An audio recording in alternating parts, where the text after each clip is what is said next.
Good morning, everybody.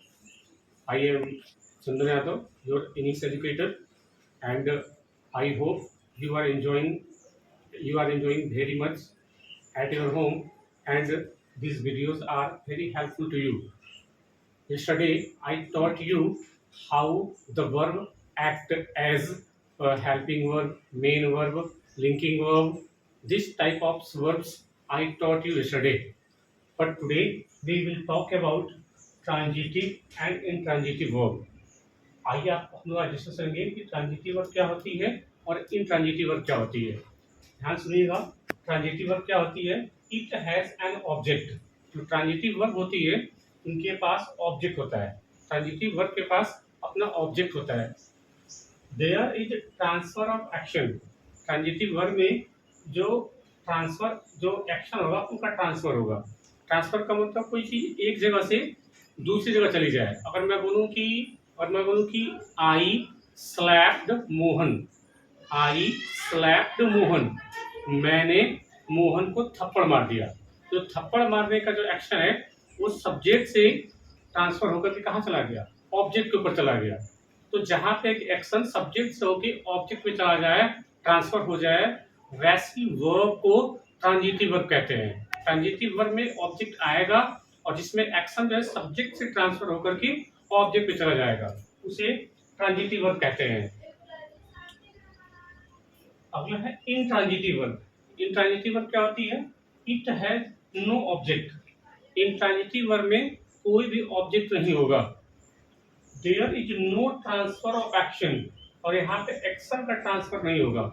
Intransitive verb में action का transfer नहीं होगा।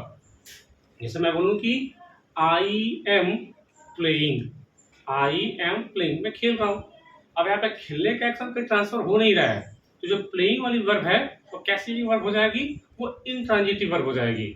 हिंदी में इंट्रांजिटिव वर्ब को अकर्मक क्रिया बोलते हैं और ट्रांजिटिव वर्ब को बोलते हैं सकर्मक क्रिया। ऐसी वर्ब जिसका ऑब्जेक्ट हो उन्हें ट्रांजिटिव वर्ब यानी सकर्मक क्रिया बोलते हैं, और इंट्रांजिटिव वर्ब ऐसी वर्ब जिनका ऑब्जेक्ट न हो उन्हें अकर्मक क्रिया बोलते हैं हिंदी में।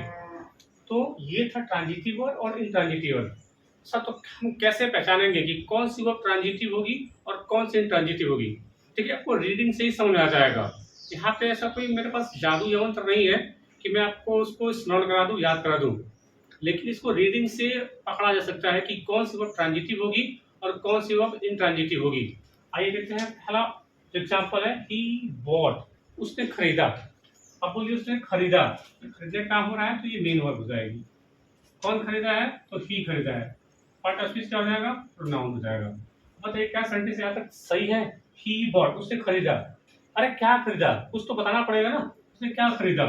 तो ही बॉट आप कुछ भी लिख लीजिए, एक कार, उसने एक कार खरीदा। तो बॉट और ऑब्जेक्ट क्या हो जाएगा, कार हो जाएगा। और हमें पता है कि ऑब्जेक्ट नाउन या प्रोनाउन होते हैं। तो देखिए ये वर्ब कैसी हो गई, ये वर्ब हो गई अपनी ट्रांजिटिव वर्ब। जिस वर्ब का ऑब्जेक्ट हो वो वर्ब ट्रांजिटिव वर्ब कहलाती है। देखिए रीडिंग समझ में आएगा कि ही बॉट, अगर यहाँ तक सेंटेंस समाप्त कर देते हैं तो अधूरा लगेगा, लगता है कि इसका मीनिंग कंप्लीट नहीं है। ही बॉट व्हाट, उससे क्या खरीदा, तो आगे कुछ ना कुछ ऑब्जेक्ट लिखना पड़ेगा, a car, a pencil, a book, कुछ ना कुछ तो लिखना पड़ेगा। इसलिए ये वर्ब बॉट जो वर्ब है ये ट्रांजिटिव वर्ब होगी। अगला एग्जांपल देखिए, अरुण स्लीप्स हिज ब्रदर। यहाँ पे काम हो रहा है सोने का, तो स्लीप हो जाएगी मेन वर्ब। सोता कौन है, अरुण, और पार्ट ऑफ स्पीच क्या हो जाएगा, नाउन। अब देखिए यहाँ पे अरुण स्लीप्स, अरुण स्लीप्स व्हाट, अरुण क्या सोता है।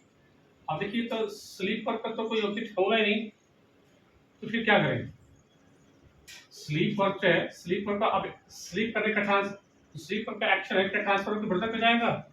सोने का एक्शन कभी ट्रांसफर हो नहीं पाएगा, तो इसलिए ये वर्ब कैसे हो जाएगी, ये इंट्रांजिटिव हो जाएगी। यहाँ पे देखिए ऑब्जेक्ट लिखा हुआ है, और ऑब्जेक्ट है तो नाउन या प्रोनाउन है। तो फिर क्या करें यहाँ पे, तो हमें पता है कि ऑब्जेक्ट प्रीपोजिशन के भी होते हैं, तो यहाँ पे टू लगा देंगे। टू है, सॉरी यहाँ पे विद लगा लीजिए, अरुण स्लीप्स विद हिज ब्रदर। अब ये विद क्या हो जाएगा, प्रीपोजिशन हो जाएगा, और जिसका ऑब्जेक्ट हो जाएगा ब्रदर, अरे नाउन है, ब्रदर किसका है, उसका है। जो नाउन की विशेषता बताते हैं वो क्या हो जाएगा, एडजेक्टिव हो जाएगा। कौन सा एडजेक्टिव होगा, तो उसका भाई है, नाउन के ऊपर इसका अधिकार है, तो पोसेसिव एडजेक्टिव। देखिए जो वर्ब होती है तो कुछ वर्ब ऐसी होती है जो ट्रांजिटिव और इंट्रांजिटिव दोनों तरीके से काम कर लेती है। कुछ मोस्टली 70% ऐसी वर्ब होती है जो ट्रांजिटिव और इंट्रांजिटिव दोनों तरीके से काम कर लेती है। कुछ वर्ब ऐसी होती है जो क्या मतलब ट्रांजिटिव होती है, और 20% ऐसी वर्ब है जो ट्रांजिटिव होती है, और 10% ऐसी वर्ब होती है जो इंट्रांजिटिव होती है। कुछ ऐसी वर्ब है जो 10% होंगी वो इंट्रांजिटिव होगी, और 20% ऐसी वर्ब होंगी जो एक्ट करेंगी ट्रांजिटिव वर्ब की तरफ। लेकिन 70% ऐसी वर्ब है जो ट्रांजिटिव और इंट्रांजिटिव दोनों तरीके से काम कर सकती है।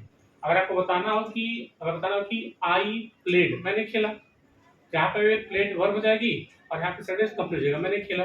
और आप बताना चाहते हो क्या खेला, तो I played what, I played cricket, तो प्लेड वर्ब कैसे हो जाएगी, ट्रांजिटिव हो जाएगी। अगर आपको बताना है तो आप ऑब्जेक्ट लिख सकते हो, नहीं बताना है तो ऑब्जेक्ट नहीं लिख सकते। तो वैसे ही 70% वर्ब है जो ट्रांजिटिव और इंट्रांजिटिव दोनों तरीके से काम कर लेती है। देखिए सेंटेंस, ही ड्राइव स्लोली, वो धीरे चलाता है, तो यहाँ पे काम है चलाने का, तो ड्राइव क्या हो जाएगा, मेन वर्ब। कौन चलाता है, तो ही, सब्जेक्ट हो जाएगा ही, पार्ट ऑफ स्पीच क्या हो जाएगा, प्रोनाउन। देखिए ही ड्राइव्स, वो चलाता है, व्हाट क्या चलाता है, क्या तो कोई वर्ड है ही नहीं, कार चलाता है, साइकिल चलाता है, कुछ तो है नहीं, स्लोली लिखा हुआ है, इसका मतलब इस वर्ड का ऑब्जेक्ट नहीं है, और ऑब्जेक्ट नहीं है तो ये वर्ड कैसी हो जाएगी, इंट्रांजिटिव हो जाएगी। अब तो इसका स्लोली क्या है, ही ड्राइव्स हाउ, अब कैसे चलाता है, तो स्लोली चलाता है, धीरे चलाता है, तो वर्ब से हाउ का रिप्लाई क्या हो जाएगा, एडवर्ब हो जाएगा। इसको बोलेंगे एडवर्ब ऑफ मैनर, कोई काम कैसे हो रहा है। तो यहाँ हमने कहा कि ड्राइव जो है वो इंट्रांजिटिव वर्ब है। Come to the next example, he drives, यहाँ पे काम हो रहा है चलाने का, तो ड्राइव हो जाएगी मेन वर्ब। मेन वर्ब पर डूअर कौन है, ही है, तो सब्जेक्ट हो जाएगा, पार्ट ऑफ स्पीच क्या होगा, प्रोनाउन। ही ड्राइव्स व्हाट, वो क्या चलाता है, तो कार चलाता है। देखिए अभी ड्राइवर का ऑब्जेक्ट मिल गया, तो ये कार क्या हो जाएगा, ऑब्जेक्ट हो जाएगा। पार्ट ऑफ स्पीच क्या होगा, नाउन। ये एंड क्या हो जाएगा, आर्टिकल। ही ड्राइव्स हाउ, वो कैसे चलाता है, स्लोली चलाता है, ये जगह एडवर्ब ऑफ मैनर। आपने कहा देखा कि ये जो ड्राइव वर्ब है ये ट्रांजिटिव और इंट्रांजिटिव दोनों तरीके से काम कर सकती है। अगर आपको बताना है तो आप ऑब्जेक्ट लिख सकते हो, नहीं बताना है तो मत लिखिए। जैसे यहाँ पे लिखा है, मुझे बताना है कि ही ड्राइव्स व्हाट, वो चलाता है, तो कार चलाता है, तो मुझे यहाँ पे नहीं बताना है, तो मैंने बस इसको इंट्रांजिटिव वर्ब की तरह यूज कर लिया। Come to the next example, they are laughing, वे हंस रहे हैं। यहाँ पे देखिए इज एम आर लिखा हुआ है और काम हो रहा है हंसने का, तो हंसने का हो रहा है तो लाफिंग हो जाएगी main verb, is am are क्या हो जाएगा, हेल्पिंग वर्ब। हंस कौन रहा है, तो दे क्या हो जाएगा, सब्जेक्ट, पार्ट ऑफ स्पीच क्या हो जाएगा, प्रोनाउन। अब मुझे यहाँ पे कोई ऑब्जेक्ट लिखा नहीं है, दे आर लाफिंग, वे हंस रहे हैं, तो ये वर्ब कैसी हो जाएगी, लाफिंग, ये इंट्रांजिटिव वर्ब हो जाएगी। My teacher explained to a story, देखिए यहाँ पर मैं सोचूं सेंटेंस को इतना समाप्त कर देता हूँ, my teacher explained, my teacher explained, मेरे टीचर ने एक्सप्लेन किया, क्या एक्सप्लेन किया, मतलब इतना लिखिए सेंटेंस अधूरा हो जाएगा। सर कैसे पता चलेगा कि कौन सी वर्ब ट्रांजिटिव है कौन सी इंट्रांजिटिव, तो बेहतर तरीका है आप यहाँ से बदल लीजिए, मेन वर्ब को सिर्फ यहीं पे रख लीजिए, यहाँ पे स्टॉप कर दीजिए।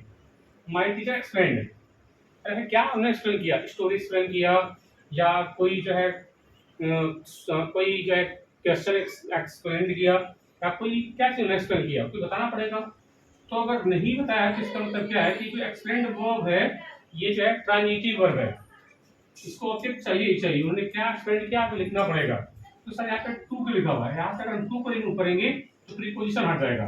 My teacher explained a story, तो स्टोरी क्या हो जाएगा, ऑब्जेक्ट हो जाएगा, और स्टोरी क्या हो जाएगा, नाउन हो जाएगा। एक्सप्लेन कौन किया, तो टीचर ने किया, टीचर क्या हो जाएगा, सब्जेक्ट, पार्ट ऑफ स्पीच क्या हो जाएगा, नाउन। टीचर किसके थे, मेरे थे, जो नाउन की विशेषता बता दे वो क्या हो जाएगा, एडजेक्टिव। अरे कौन सा एडजेक्टिव हो जाएगा, पोसेसिव एडजेक्टिव, जो नाउन के ऊपर अपना अधिकार बता दे। Come to the next example, Amit studies every day, Amit जो है प्रतिदिन पढ़ता है, यहाँ पे काम हो रहा है स्टडी करने का, तो स्टडीज का हो जाएगा मेन वर्ब हो जाएगा। कौन स्टडी कर रहा है, तो अमित कर रहा है, जो वर्ब का डूअर होगा वो सब्जेक्ट, पार्ट ऑफ स्पीच हो जाएगा noun. Amit studies how many, तो कितनी बार स्टडी करता है, तो हर एक दिन करता है, रोज करता है, एक बार करता है, दो बार स्टडी करता है, तो वर्ब से जो है हाउ मेनी का रिप्लाई क्या हो जाएगा, एडवर्ब ऑफ फ्रीक्वेंसी हो जाएगा। कोई काम कितनी बार हुआ, एक बार हुआ, 2 बार हुआ, रोज हुआ, प्रत्येक दिन हुआ, तो एडवर्ब ऑफ फ्रीक्वेंसी। देखिए यहाँ पे स्टडीज मुझे बताना है कि वो कुछ नहीं पढ़ता है और कल अध्ययन करता है, तो ये वर्ब कैसे हो जाएगी, ये वर्ब इंट्रांजिटिव वर्ब हो जाएगी क्योंकि इसके पास ऑब्जेक्ट नहीं है। अगला सेंटेंस देखिए, Amit studies English everyday. Amit English प्रतिदिन पढ़ता है। यहाँ पे काम हो रहा है स्टडीज करने का, तो स्टडीज हो जाएगी मेन वर्ब। कौन स्टडी करता है, अमित, ये सब्जेक्ट हो जाएगा, पार्ट ऑफ स्पीच क्या हो जाएगा, noun. Amit studies what, Amit क्या स्टडी करता है, तो इंग्लिश स्टडी करता है। इंग्लिश क्या हो जाएगा, ऑब्जेक्ट हो जाएगा, सब्जेक्ट का नाम है तो नाउन हो जाएगा। कितनी बार करता है, तो हर एक दिन स्टडीज करता है, तो एवरीडे क्या हो जाएगा, एडवर्ब ऑफ फ्रीक्वेंसी हो जाएगा। अब यहाँ पे देखिए यही वर्ब जो है इंट्रांजिटिव की तरह काम किया, और यहाँ पे मुझे बताना है कि उसने क्या अध्ययन किया, तो ये वर्ब जो है ट्रांजिटिव वर्ब की तरह काम कर रही है। तो ये कुछ ऐसी वर्ब है कि जो ट्रांजिटिव और इंट्रांजिटिव दोनों तरीके से यूज की जा सकती है। और कुछ वर्ब ऐसी हैं जैसे लाफिंग हो गया, स्लीप हो गया, ये कुछ ऐसी वर्ब है जो केवल और केवल जो है ट्रांजिटिव केवल और केवल इंट्रांजिटिव वर्ब की तरह ही काम कर सकती है। और कुछ वर्ब ऐसी हैं जो केवल और केवल ट्रांजिटिव वर्ब की तरह काम कर सकती है। कैसे पता चलेगा, ये रीडिंग से समझ में आएगी।